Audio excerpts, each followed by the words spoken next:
Halo Sobat Akuntansi, hari ini kita akan membahas mengenai cara menghitung dan mencatat harga pokok produksi jika ada barang cacat karena kesalahan pelanggan menggunakan metode rata-rata tertimbang. Mana ya Vira, katanya mau kerja kelompok jam 10 pagi, sedangkan ini sudah jam 11, sudah telat 1 jam.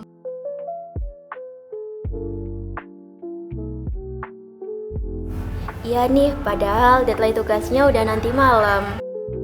Tenang guys, mungkin Vira lagi kena macet, bentar lagi juga sampai.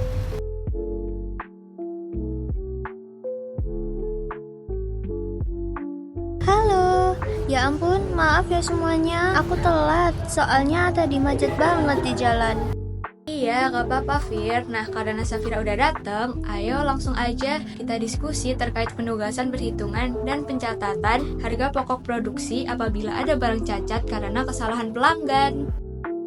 Bentar deh, sebelumnya kalian udah paham belum tentang apa itu harga produksi? Lumayan sih, tapi masih agak bingung. Kalau nggak salah, harga pokok produksi itu total biaya yang dikeluarkan buat menghasilkan barang jadi ya.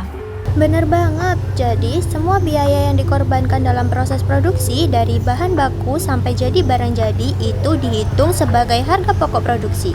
Nah iya, biaya-biaya yang dimaksud itu ada 3 poin utama kan. Yang pertama ada biaya bahan langsung, yang kedua ada biaya tenaga kerja langsung, dan yang terakhir ada biaya overhead pabrik. Oh gitu ya, misalnya nih kalau kita bikin meja, biaya kayu itu termasuk bahan langsung, tukang kayunya termasuk tenaga kerja langsung, dan biaya listrik pabrik termasuk ke biaya overhead pabrik. Jadi intinya harga pokok produksi itu penting banget buat kita jadi tahu berapa biaya buat menghasilkan suatu produk ya.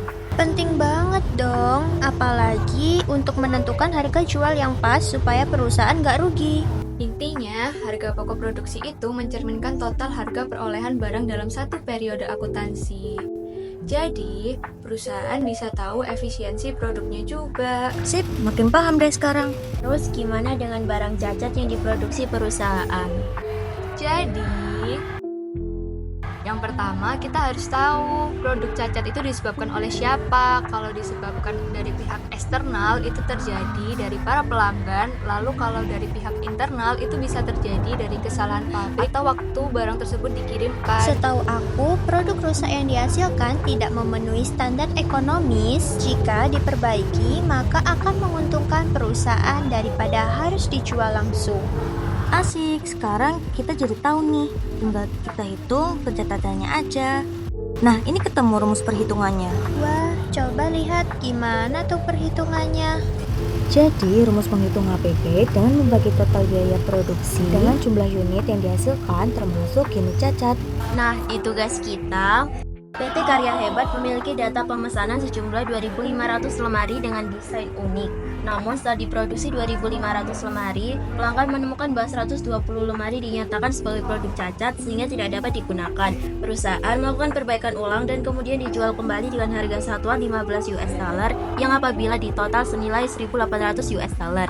Dari data tersebut, maka perusahaan memproduksi sejumlah 2.670 lemari yaitu 120 produk cacat dan 2.500 permintaan pelanggan. Total biaya pemesanan yaitu bahan baku sebesar 53.000 US dollar, tenaga kerja sebesar 17.500 US dollar, overhead pabrik sebesar 15.000 US dollar, dan total biaya pesanan sebesar 85.500 US dollar. Yang pertama, kita bikin jurnal penyelesaian pesanan untuk dikirimkan ke pelanggan. Nah, pada jurnal, pada posisi debit, terdapat persetujuan barang cacat sebesar 1.800 dolar dan harga pokok penjualan 83.700 pada barang dalam proses 85.500. Setelah kita membuat jurnal penyelesaian pesanan, lalu kita membuat jurnal penagihan kepada pelanggan atas 2.500 lemari.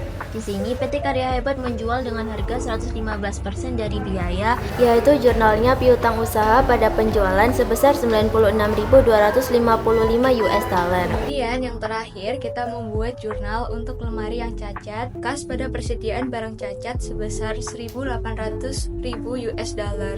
Jadi, setelah semuanya dihitung, kita memperoleh jurnal seperti ini. Persediaan barang cacat di debit sebesar 1.800 US dollar dan harga pokok penjualan 83.700 US dollar pada barang dalam proses sebesar 85.500 US dollar. Selanjutnya, piutang usaha pada penjualan 96.255 US dollar. Selanjutnya ada kas sebesar 1.800 US dollar pada persediaan barang cacat sebesar 1.800 US dollar.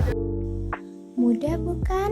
Dengan metode rata-rata tertimbang, kita bisa menentukan harga pokok produksi secara akurat. Jangan lupa like dan subscribe untuk mendapatkan materi akuntansi lainnya ya. Sampai jumpa di video berikutnya.